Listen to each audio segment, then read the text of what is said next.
malaki pa pala ang gastos natin sa kinikita natin.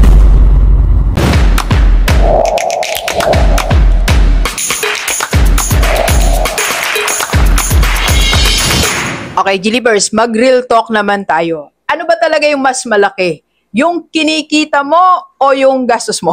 Alam mo, dapat sinasagot natin yan tapat sa puso natin. Subukan natin maglista ng income natin at maglista ng expenses natin. Ano ang mas malaki?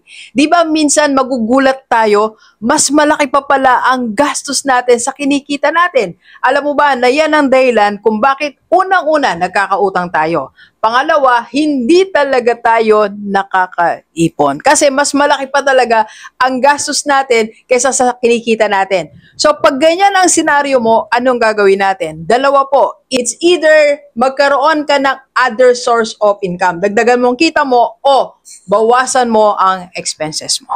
Okay?